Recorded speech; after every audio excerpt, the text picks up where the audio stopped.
Self redevelopment, म्हणजे ज्या सहकारी संस्था आहेत त्यांनी स्वतःच सेल्फ रिडेव्हलपमेंट करावं, त्याकरता आपण 17 मागण्या त्यांच्या मान्य केल्या. मुंबई बँकेच्या माध्यमातून प्रवीण दरेकरांनी त्यांना लोन देण्याचं त्या ठिकाणी काम सुरू केलं.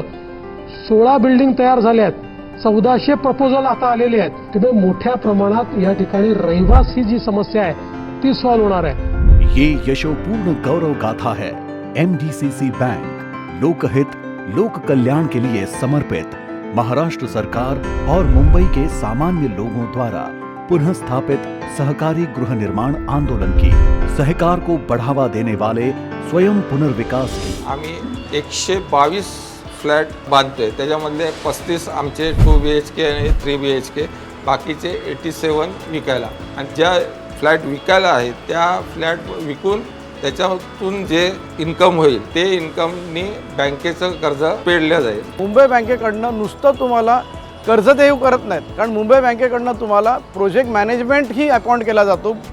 Arthur, you can see this. Anybody can see one of the best buildings in this.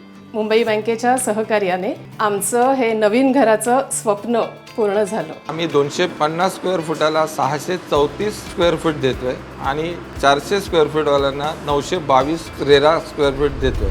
केंद्रीय सहकार मंत्री अमित भाईंना मी पत्र दिलंय, पुन्हा भेटणार आहे की NCDC जे आहे त्या माध्यमातून सहकारी संस्थांना पैसे दिले जातात. तर या हाऊसिंग सेक्टरला सुद्धा पुनर्विकासासाठी पैसे उपलब्ध करावेत अशी मागणी त्यांच्याकडे आम्ही करतोय.